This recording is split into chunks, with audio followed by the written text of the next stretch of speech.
Tēnā tātou I whakapiri mai nei ki tēnei hui huinga o te ata nei. Nau mai hara mai ki tēnei ate e whāki te whakaaro, e whai te whakaaro, e whanaki te whakaaro. Koenei whakaaro e pāna ki te take kia hāpai tia tō tātou nei tai au, te rā ka hāpai tia tō tātou nei iwi Māori ki roto I tēnei ao huri huri no reira te haua mihi re atu nei ki o koutou. Nau mai I nā mātā waka, I nā pito maha ko horo mai ki tēnei o nā hui huinga mārongo I te ipurangi. Koutou I mauri mai o pukinga, koutou I mauri mai o tāringa, koutou I mauri mai o whatu, ki nei kōrero e haere ake nei, kia takarā, kei roto I ira o nā kōrero, kia whanaki I nei whakaaro, ko te taki o ko te tai ao, e nā ko whakarāranga he, nā kai kōrero e toru, e whāriki he te io tēnei kōrero pāna ki nā take. Ko rātou rā, ko te tai hara mai I te tonga o Amerika, ko Jacinta Arthur, ko tētahi anō, ko ahu mai I te ngāhere nui o kare pūkau o Tainui waka, ko Lorraine Dixon tērā, ko te kaukore o whakamutuna, ko te Danny no te Whakatōhea, ko te tūmanako ka uru pai e anō kei roto I tēnei hui huinga. Nō rei, nei rā te mihi atu ki a koutou, he kara ki timatanga tēnei pēr ka teika whakokia ki te reo ingarangi. Tui e runga, tui raro, tui e roto, tui e waho, tui te hiri tangata, ka rongo te pō, ka rongo te ao. Nau mai te ihi, te wihi, te mana, te wana, te tapu, paupaua ki roto ki tēnei hui huinga, paupaua ki roto ki tēnei tira, paupaua ki roto ki tēnei hui nā taonga no tua whakarere. Whakatōkia mai te Mauri nui, te Mauri roa, te Mauri ahu mai I Hawaii, te Mauri e whāngai he tō mātou nei roro, tō mātou nei nākau. Ki tēnei take kia tupu nunui te ora, ka tupu roro te ora, ka riri mai te waora kia tātou e piri mai nei ki tēnei hui, kia toi te kupu, kia toi te mana, ta toi tū te tiriti o Waitaru, tūturu o whiti whakamaua kia tīna haumie hui e, tā iki e. Kia ora tātou, just big mihi atu to everyone for coming together for today's Whāki webinar series. Today's take is about te tai ao. We have some really cool speakers lined up today. Ko tōku ingoa ko Rangiati Hall, and I'm here to help facilitate the session by the instructions of my whangaunga and boss, Natalie Q-Sebs, who's here as well, hosted on behalf of Te Matapūnanga o Te Kotahi, the Te Kotahi Research Institute here at Waikato University. So I think what we'll do is that I'll pass it around to each of the speakers to briefly introduce themselves, starting with Jacinta, Lorraine, and then Danny. And then we'll pass it over to Jacinta to get into her kōrero. If you have any pātai, please put that in the chat. And if you want to have a verbal kōrero waha, please raise your hand, but we'll address all the pātai at the end of the kōrero as well. So once our three speakers are finished, then we'll have the pātai. So try to remember your pātai if it's in the first speaker and you've got to wait a couple of minutes as well. Ka pai? All right, we'll pass it over to each of our speakers to introduce themselves. Jacinta, you're first. Thank you. Kia ora, everyone. My name is Jacinta Arthur. I am a researcher and professor from Chile. I work at Universidad Catolica del Norte in the far north of Chile in the Atacama Desert. And I have been doing collaborative research in Rapa Nui for the last 20 years.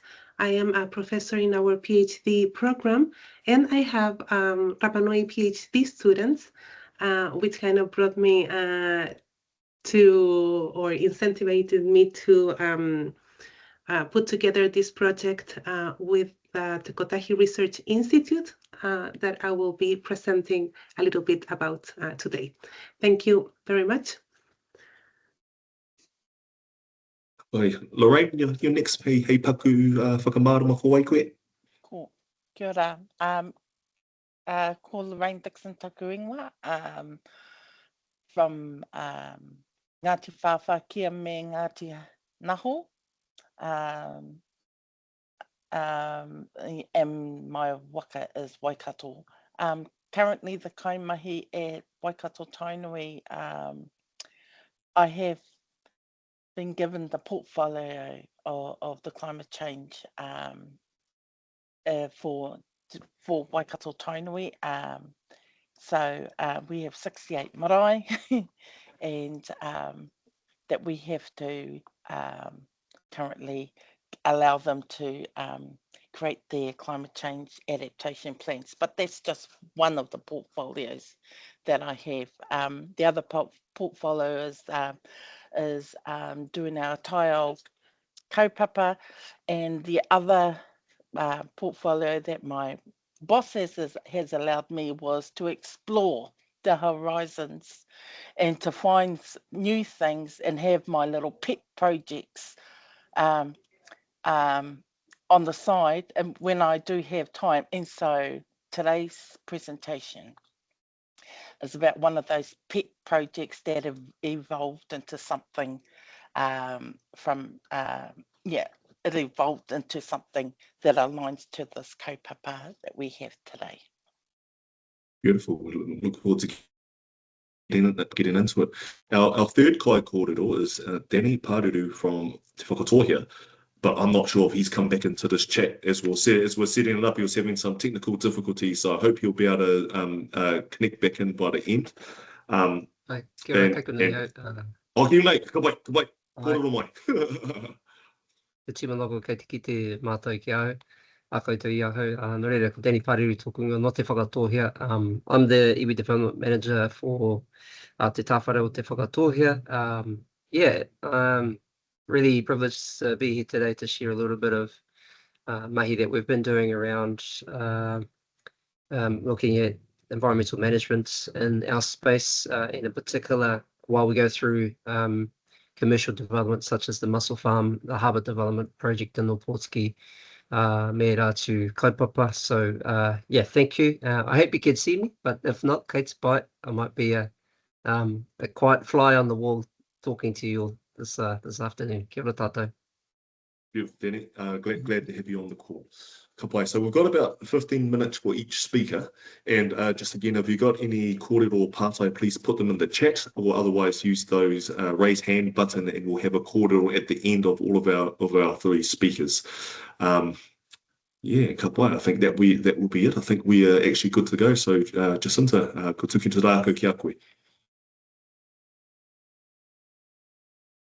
Thank you. I will share my screen.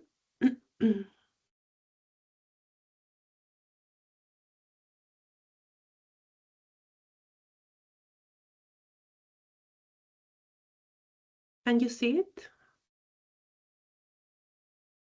Yes, and in presenting mode or not? No?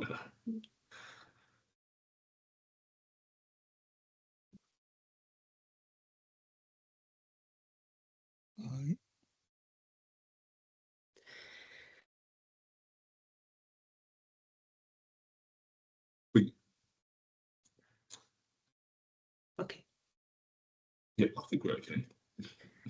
Okay. So, hello, hola a todos. Hello, everyone. Kia ora, korua. Again, my name is Jacinta Arthur, and today I'm going to be presenting about this project, Pacific Wetlands Education Network, Revisiting Conservation from Maramarama Tupuna and Matauranga Maori Perspectives on Biodiversity. As you can see in the bottom of the slide, yes, we are many of us in this project. So I will be just giving like a brief overview of this. Sorry, I'm getting some notes here. I will stop presenting and we'll try again.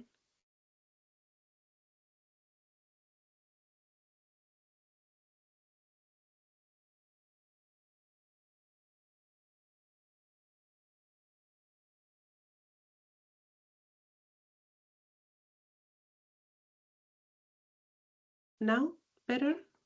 All right. I can't see you, so Natalie, can you tell me if now it looks It's well? all good. Okay, Kei te good, pai, thank you. looks great. Okay, thank you.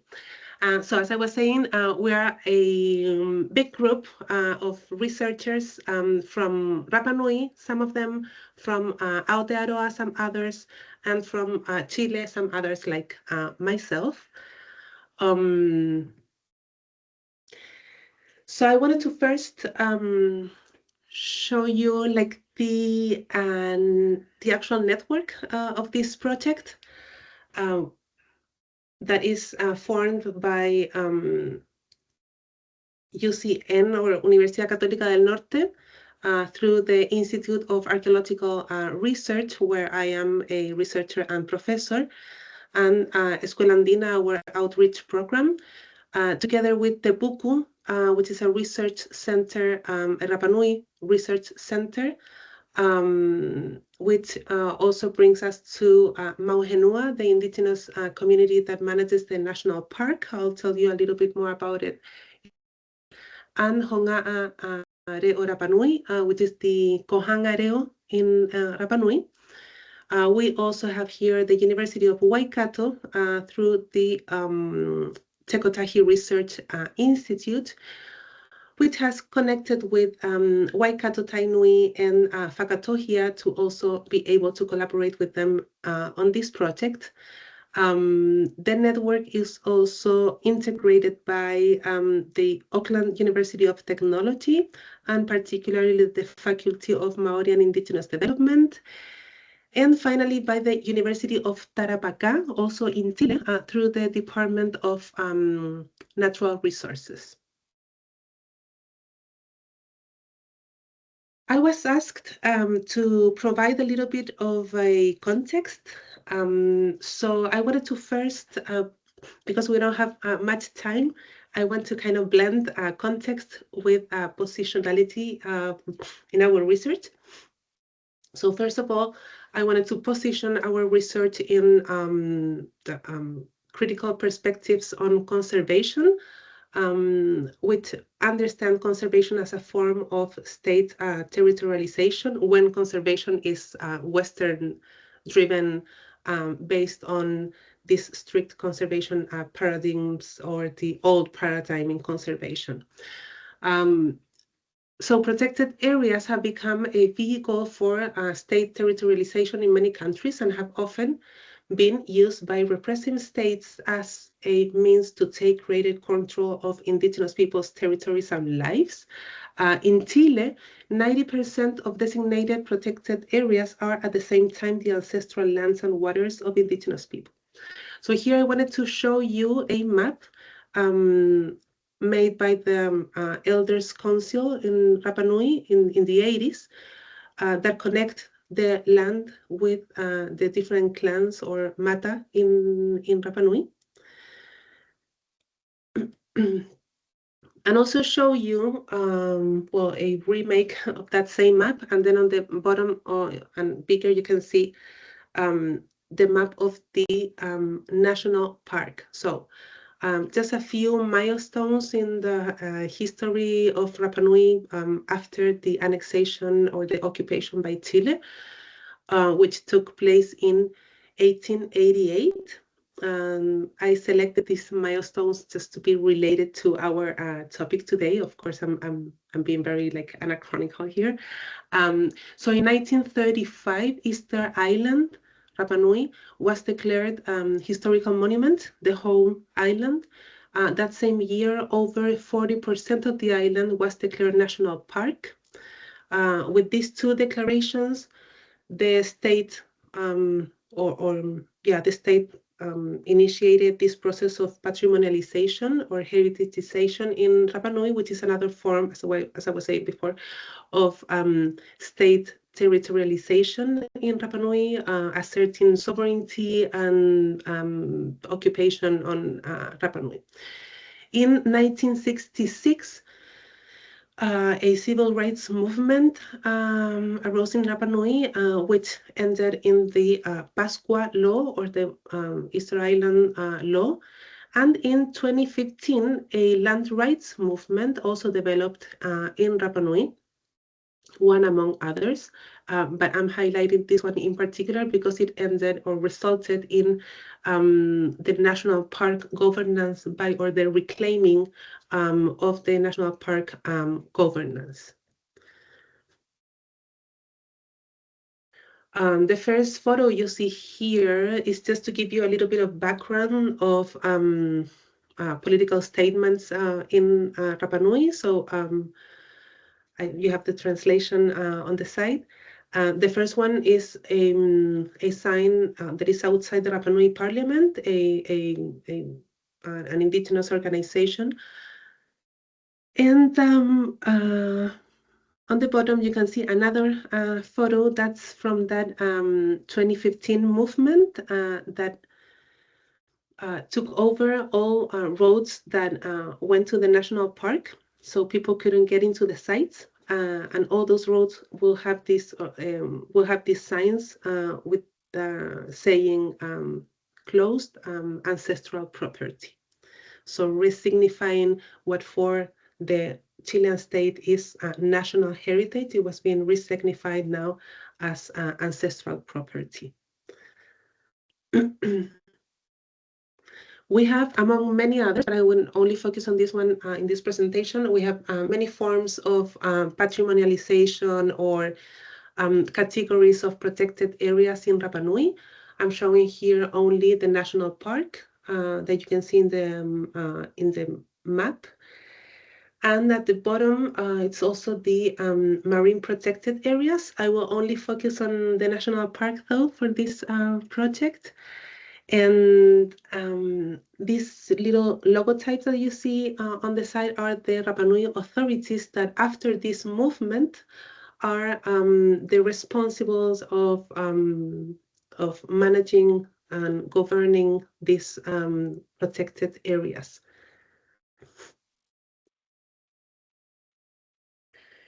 So now back to the project. The general or the main aim of this project was to create an international transdisciplinary research network that supports Rapa Nui communities' efforts toward a land and rights-based strategy for the protection of Rapa Nui wetlands from Maramarama Tupuna perspectives on biodiversity, Maramarama Tupuna Rapa Nui knowledge. I will go through all specific aims in a bit, but first I wanted to show you an overview of Rapa Nui wetlands.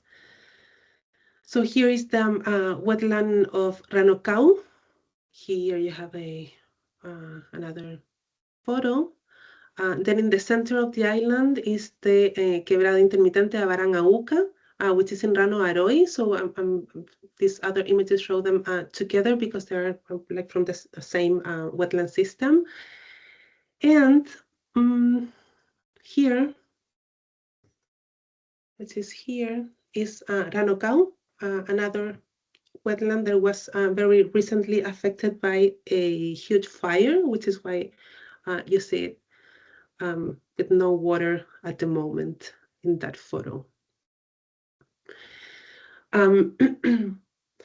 So speaking about the specific objectives of this project, well, first of all, the wetlands are, all of these wetlands, as you can see in the map, are inside the national park, which means that even though the nation state, the Chilean nation state claims kind of ownership or control over them, since they are under or inside the national park, they are managed by whenua, this indigenous organization that manages the national park, and with whom we collaborated on this project with the idea of creating this network to support their efforts in this very particular momentum of the park's governance in Rapa Nui.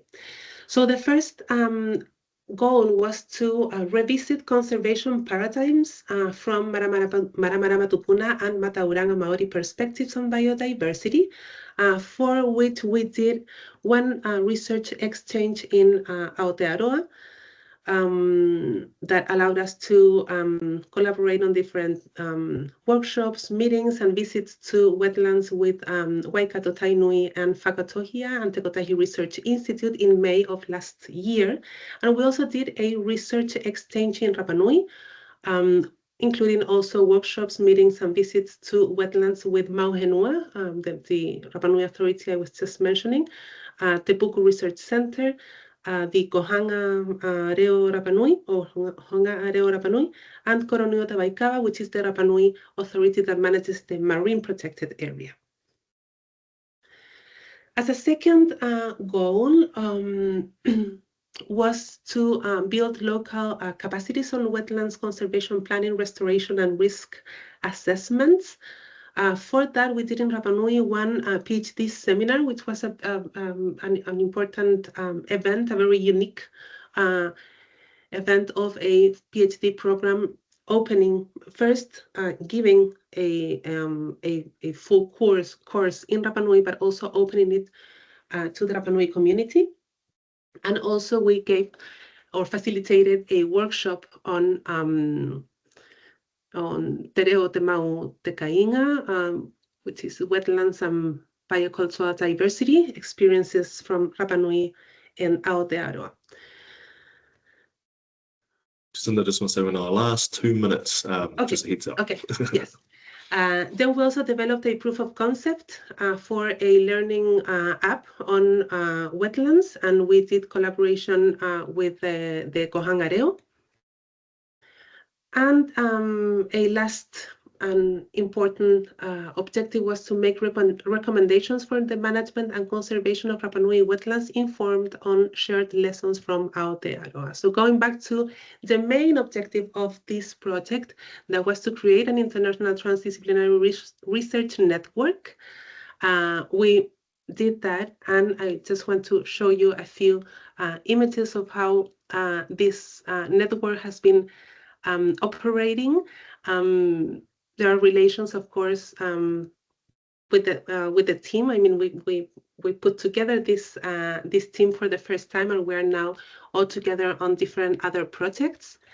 Also, we facilitated, or the project facilitated, Indigenous to Indigenous relationships and future joint projects.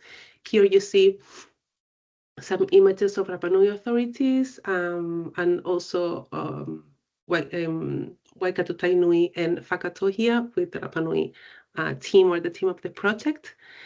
And also relations with students and teachers in Rapa Nui. With all this collaboration resulted in some projects, although this wasn't really a project or like project-oriented project, but rather the main goal was to create this network and to facilitate relationships. But we still worked or were able to deliver some projects, like a report on wetlands management from Maori perspectives. Well, the workshop and seminar that I already mentioned, is a talk on Indigenous data sovereignty, a proof of concept for a learning app on Rapa Nui wetlands, and a full report on the change of legislation, which happened in the course of the project. So we also contributed with that. And we put all this together on these recommendations that we're going to present shortly to whenua in Rapa Nui. Thank you very much. Muchas gracias. Nā mihi nui ki a koe, Jacinta. I toro ai taku ringa, hei tohu hangei me whakakapi nānei no reira, nā mihi ki a koe. Ko te kite mātauranga ko tuku, ko te koha o te mātauranga ko whakoki mai no reira, nā mihi ki a koe. Very quickly, now we're passing over to you, Lorraine. We're nearly tracking on time. We might have just cut into our partai time, but I think that's fine. So over to you, Te Sohene.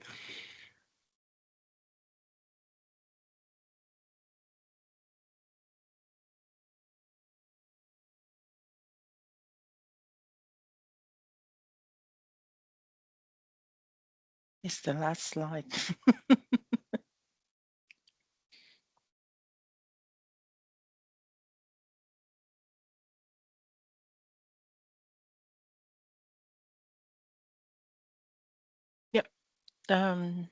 Just enlarge it.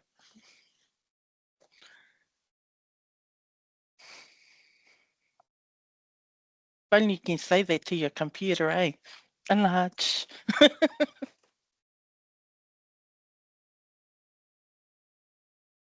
Oh, kia ora whānau. While that is happening in the background, yeah, Lorraine Dixon, kaimahi for Waikato Tainui, and this was one of my pet projects, and it came, and I'll give you I think the best way to describe this project is to give you, I'll put you on a journey of how we got there. That's the best way to do it. I've got to learn, I've got to teach to not be nervous when I do presentations. I hate presentations. I'd rather do the mahi. But anyway, I'm here. Jaden was supposed to be here, but he's actually at another hui doing the with regards to the same kaupapa, which about the whanga marino. So if we can jump onto the first slide. So on the beginning, whoever's got the slide deck.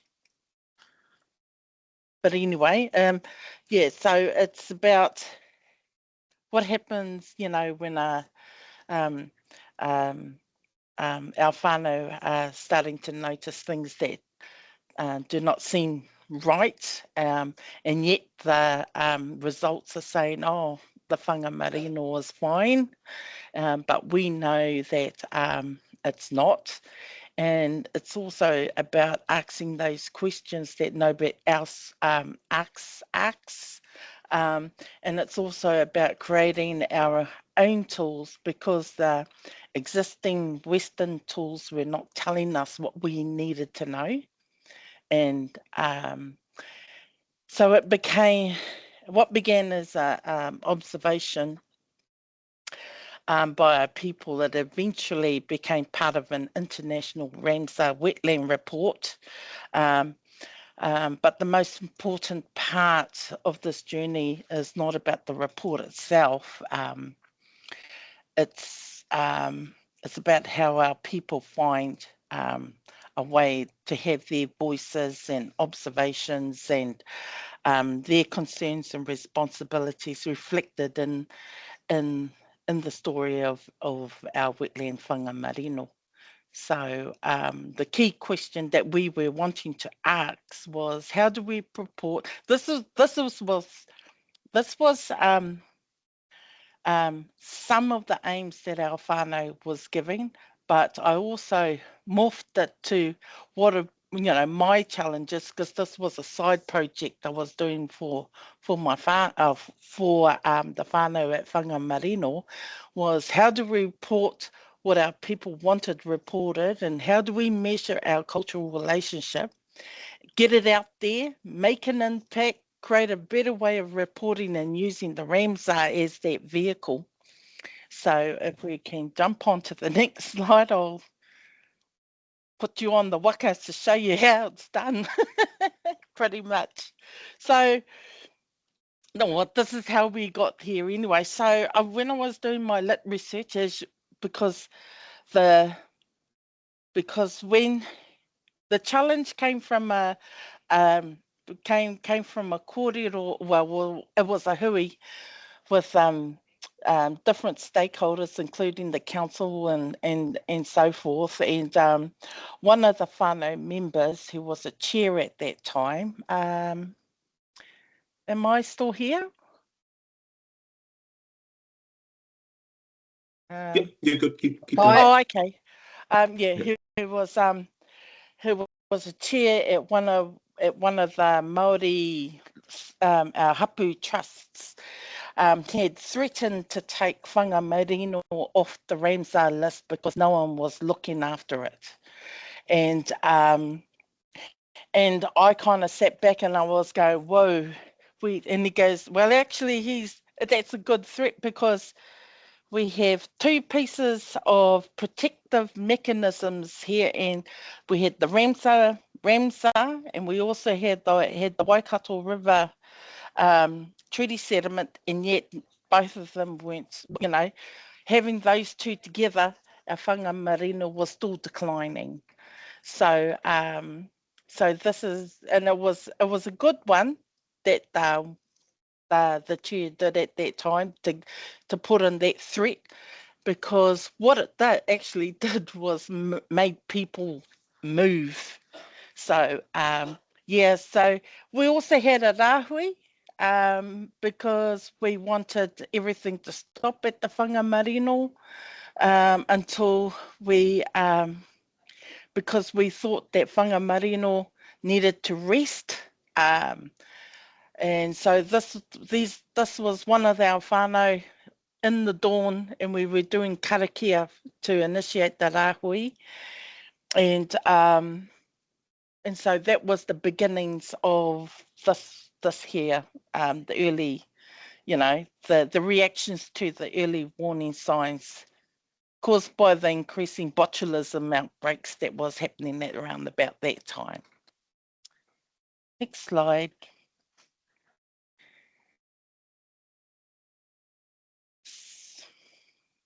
So the next slide is, have we got the next slide?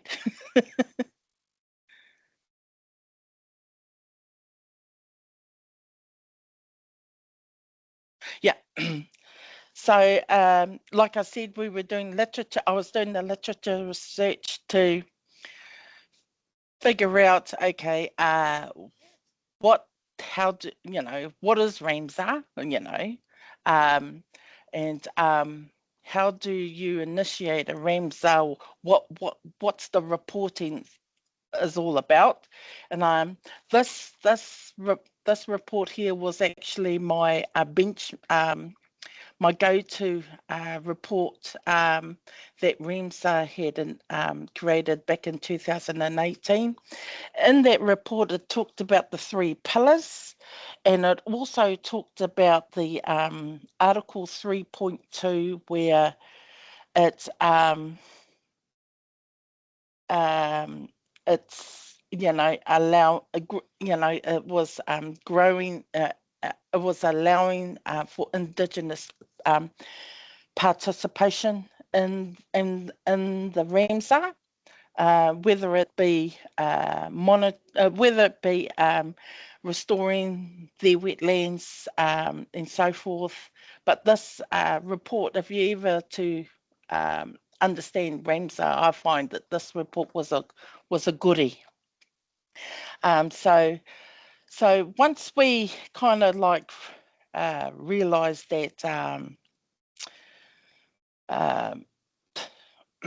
this is slide 3. Once we realised that we understood what Ramsar was all about, there was the wise use and the ecological character were the main reporting themes for the Ramsar reporting, then we had to understand, okay, what is the wise use and the ecological character with regards to how we monitor our wetlands. So we kind of like do we carry on with the existing reporting regime, or do we report using our own mātauranga? So with that, we thought we would carry on reporting with our own mātauranga. And our kaumātua, we have been watching our wetlands for generations, and they have noticed changes, even our whānau had noticed the changes over time. The observations became the foundation of our monitoring tools, and we started recording our tohu. We documented those changes in our taonga and how they interacted with our taiao. We also considered the access, the use, and the relationships we had with whangamarino, its ecosystem, our taonga, even right down to the relationship to the soils. We also looked at Modi, and what emerged was not just another monitoring program. It was a way for our people to capture what they already knew. Yeah, so that was the beginnings of creating our own set of monitoring tools. Next slide.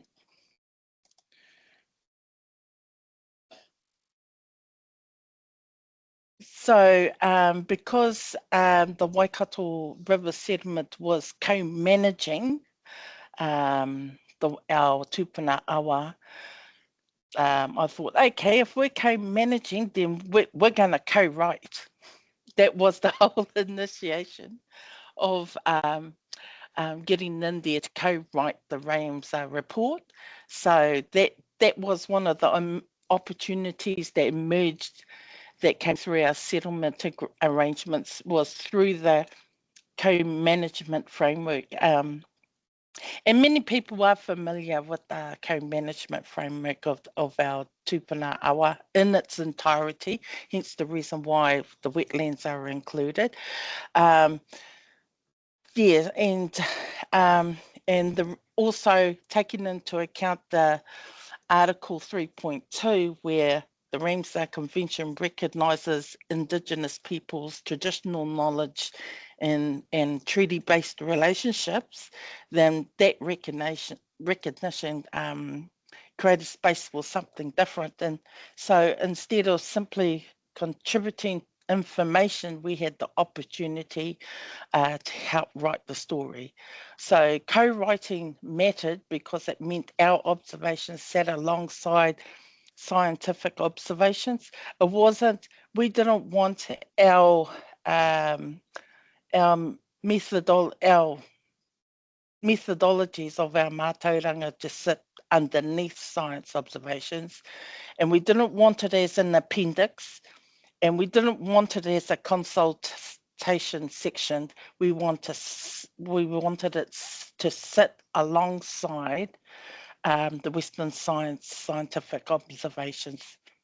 And this allowed us to include our tohu, our whakapapa, kaitiaki, responsibilities, concerns about our tuna, our intergenerational perspectives and lived experiences from our people, Jaden's back, and this support, to support this, we also developed the cultural indicators and monitoring tools.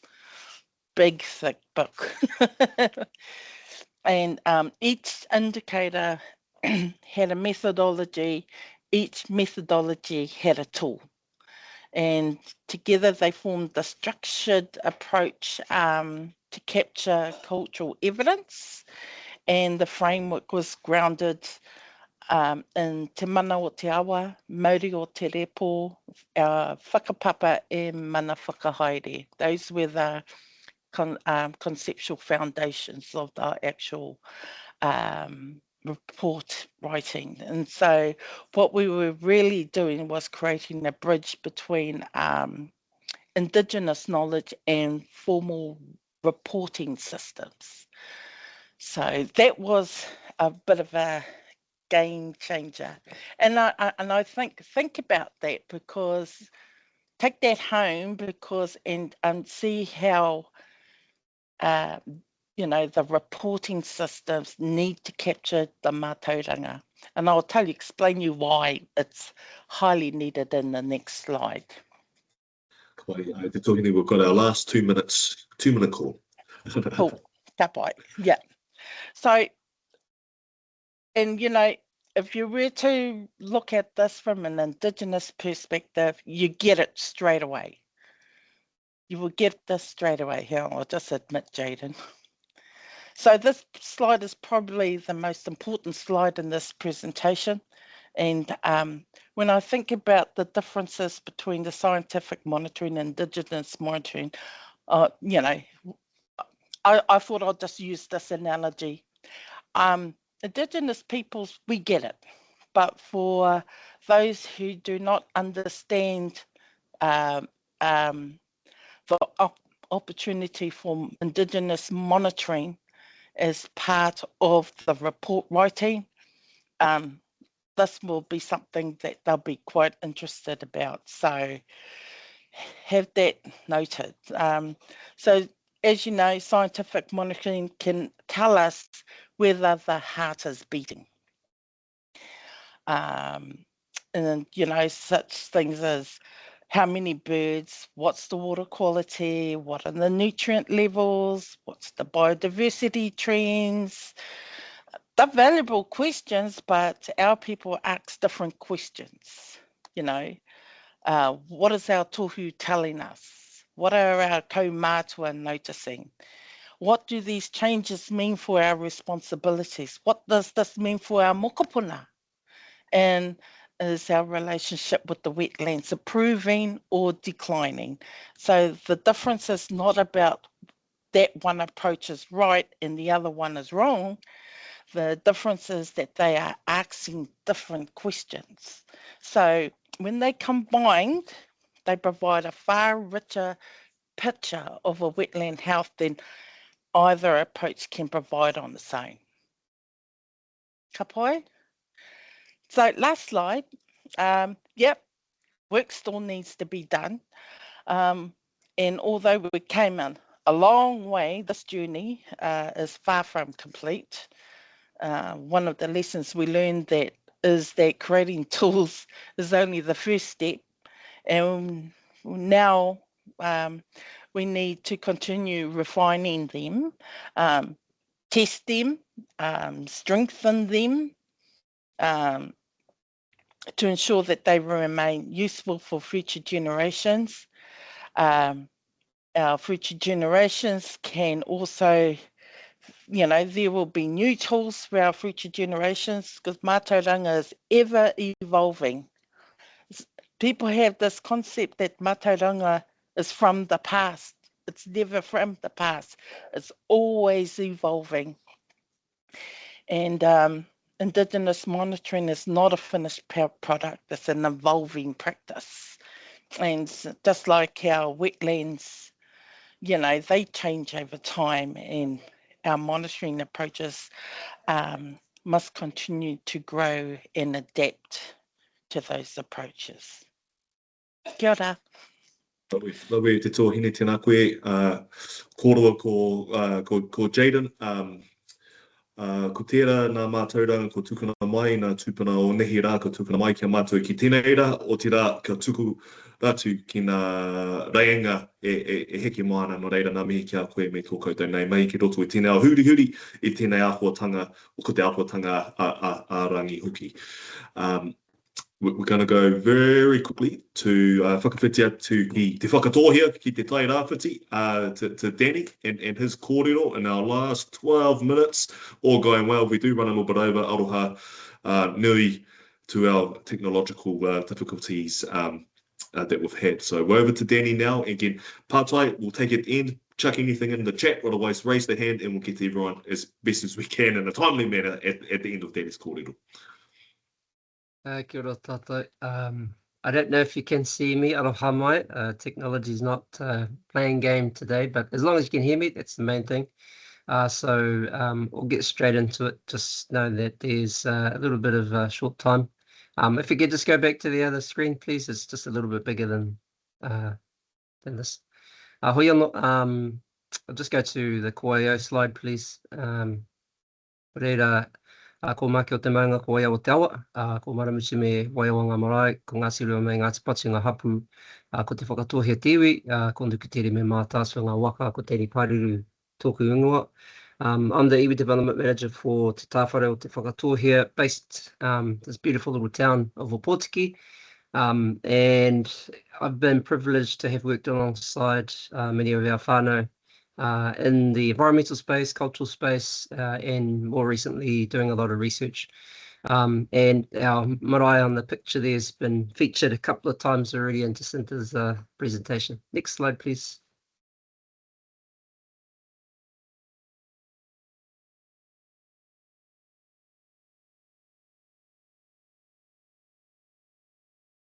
So this presentation was really just to give you a bit of a background on Whakatōhea journey. Many of you would know and understand the impacts of raupatu on our tribe, as with many other iwi around the country. But of course, Whakatōhea were heavily impacted with the loss of life, loss of land, loss of identity, loss of our well-being. And there has, we've felt the impact of trauma through many generations up until now. However, Whakatōhea has been on a journey of regeneration, journey to prosperity, where we finally managed to settle our grievances with the Crown back in 2023 with the signing of our deed of settlement, and paving a way for us to look forward to redeveloping our future. Next, please. So as a result of that, our post-settlement entity, Te Tāwharau, has created a new, or perhaps not so new, kōrero, which is the vision that we now stand by, which is Tūake Whakatōhea. And to us, Tūake Whakatōhea is about being proud of who we are as people, who our identity is, our whakapapa, our history, the good and the bad, and of course, us paving a way for us to go forward. And I think that's a really important part for us, is that although we may have lost up to 90% of our land through Raupatu, we never lost sight of who we are, and are now in the process of rebuilding ourselves as a people. And I think it's important to know that we have a vision of staying united, being connected, and thriving as Whakatōhea. Next, please. So, as I said, about 90% of our land was taken through many mechanisms. One of them was raupatu, or land confiscations. So over the generations, there hasn't been a lot of opportunity for us to look at development as a people. However, in the early 1990s, our kaumātua were presented with an opportunity to look at the ocean as a way for us to regain their prosperity. And so we were looking at these pātai for us as a people, while at the same time making sure that we could hold strong to everything that is Whakatōhea. Kia pu mai ki tō tātou Whakatōhea. One of the questions was, can we utilise the moana to re-establish our prosperity? What cultural knowledge and customs do we already have? And how can we ensure our mātauranga is acknowledged and can help with customary and economic decision-making in Aotearoa moana? So those things are really important to us in terms of, is it a possibility for us to look at the ocean as a way to pave a way forward? Next slide, please.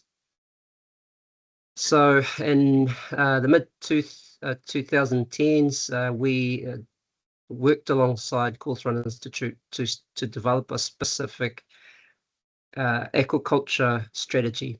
And of course, there over 25 years, Whakatōhea has worked towards developing a mussel farm in the open ocean. So nobody else in New Zealand at the time had looked to the open ocean for a mussel farming venture.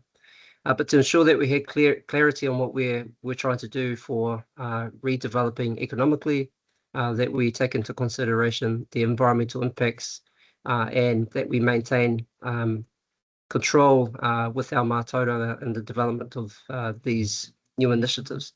So this model here is a strategy called Kura Kiuta, Kura Kitai. And although if you can't read the fine print in the blue part there, it's talking about building capacity. So building the capacity within the community to work towards aquaculture, developing different opportunities. So mussels have been a big focus for us, but we have looked at other species alongside other institutions that could potentially bring prosperity. We wanted to make sure that it enhances value, that we look at the environmental and biological circumstances in relation to our environment, and of course creating new environments. But if you can have a look at the bottom of that blue picture there, everything's wrapped around in mātauranga Māori. So that's an essential part for us. Okay, next slide, please. So this is just an image back in 2019 as a part of the aspirations for us to recreate and develop, was to build a mussel company, a mussel factory. And this factory was actually opened in 2022, and currently employs about 220 people locally, which was another big gain. So it kind of looks like that, and we're really proud of where we've got to so far. Next slide, please. But taking all of that into consideration, it was important that we maintain our kaitakitanga responsibilities as the iwi, as the mana whenua. And so this is some text out of our resource management plan, which is really important to us. And it talks about the whakapapa from io to rangi and papa, and the creation of mauri. And the responsibility for us is tangata whenua as the mana whenua, as the caretakers of the mauri.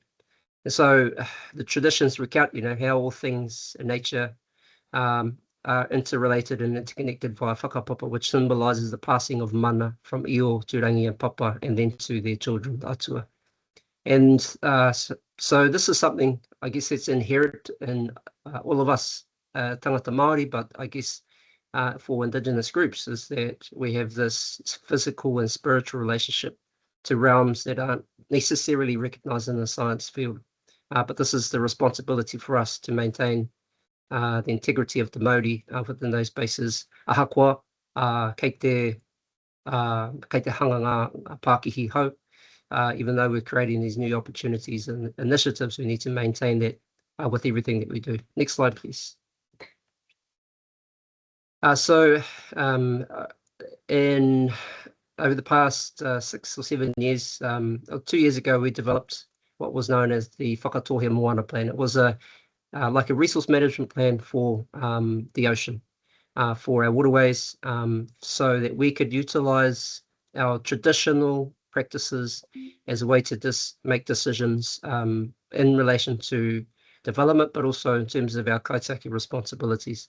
So as a part of the Moana Plan, we established these 9 aheinga, or aspirations for us. And right in the centre, which you may not be able to see, is Māori. That's a central part to everything that we do, and that we have action plans to support the protection of Māori within and around our moana.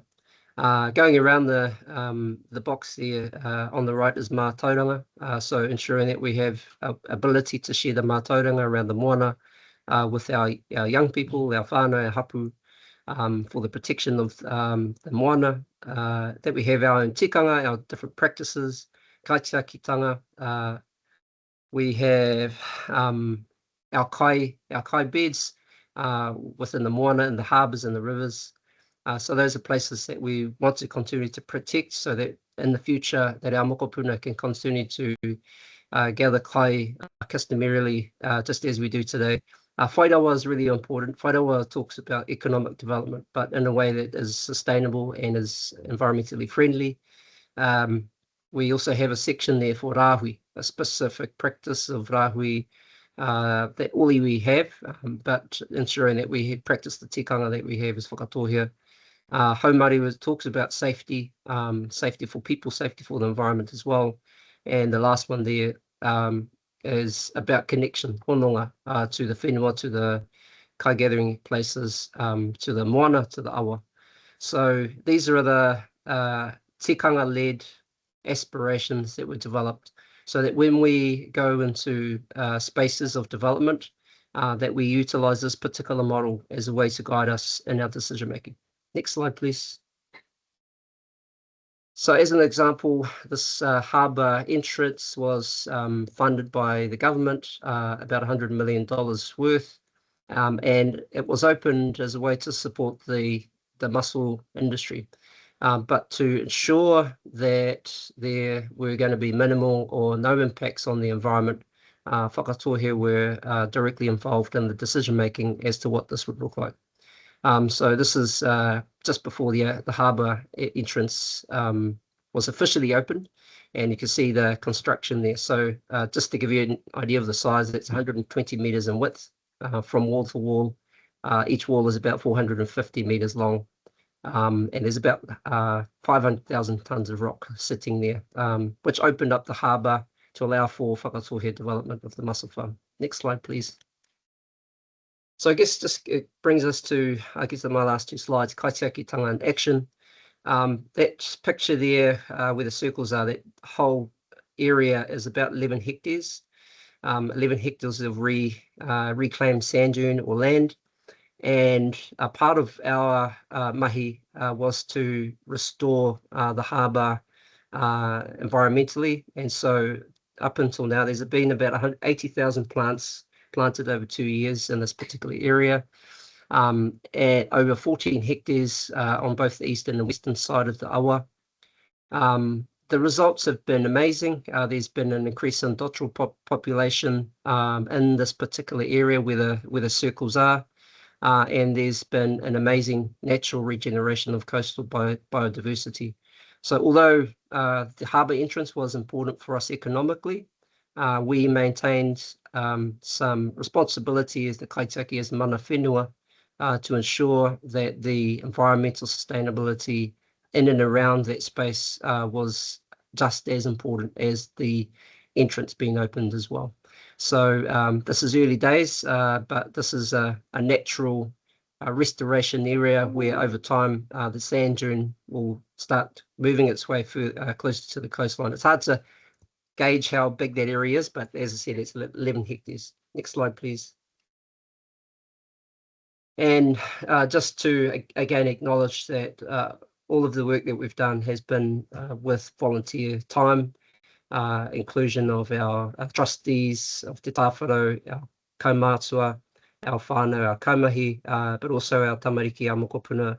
As you can see there, some of the pictures there that have been out and helped to plant alongside our whānau working in this particular space. So that's the end of my presentation, and I think the objective for me was really to show that yes, we can have aspirations for development, economic development, but we can also maintain the integrity of kaitiakitanga in the way that we, in terms of our relationship to our responsibility to protecting the environment. Nō reira, kia ora tātou. Mihi. Nā mihi kia koe, Danny. Tū ake te Whakatōhea kia noho pūmau ki te tō Whakatōhea tanga. Koutou, ko hapai te mana, te mauri o te moana, ki hiki nā te oranga o te tangata o te iwi. Nō reira, mihi atu kia koe. Beautiful synergies, I think, between all three kai kōrero, but also it's, I'm seeing some themes coming through of allowing our taiao space to breathe, space to live, and making sure we're keeping those spaces safe, but then also to the wider challenge of how we're ensuring that we're all living with, rather than pushing things off to the side. We need to help sort of shift models into the way that we're living, the way that we're doing business, the way that we're operating it, so the taiao grows with us too. So beautiful to see those themes through all of these kōrero. We are slightly over time, but I see we've only got 2 pātai, so I think if we can hold on for like 3 minutes max, we might be able to get these pātai done and have a karaki whakakapina as well. So I'll pass over to our first pātai ko toro mai tō ringa, is it Kalisha? No te pātai. Sorry, that was just me being an amateur, really. I was trying to clap, but then it raised a hand instead. So aroha mai. Oh, ka pai. Pātai pai tera, kōrero pai tera e tuku mihi ki nā kai kōrero. There was one in the chat, but I think that's already been answered as well by Lorraine with regard to showcasing the methodology workbook that Tainui's project was on. I think you've already answered that as well. So happy for that stay there. And if I'm wrong, someone jump out at me now. Nope, ka pai. I think for still here, this video will be put on the Whāki website as well, so you're able to come back to review this and hear the kōrero again of any parts were not that clear. Big mihi again to all of our kai kōrero. Really appreciate this mātauranga that you've shared with us today, but also big mihi kia tātou katoa ki umai ki tēnei kaupapa pāna ki te mātauranga o te rā ki tō tātou nei taiao. I roto i nei kōrero whakakapina kia taka kia hoki atu rā ki rātou o te tai pō Hirini mokomi tamati riri whatarangi winia tā rātou nā tino pukinga o te ao mātauranga o mātou ko wehi atu ki te pō, ko te tai pō ki a rātou, ko te tai ao ki a tātou. Tēnā koutou katoa kahuri. Awesome to see everyone, have everyone here today, and more kōrero will be coming up in the next few months. So kia pai te wiki, kia pai te rā, kia toi tū te tiriti, tēnā koutou.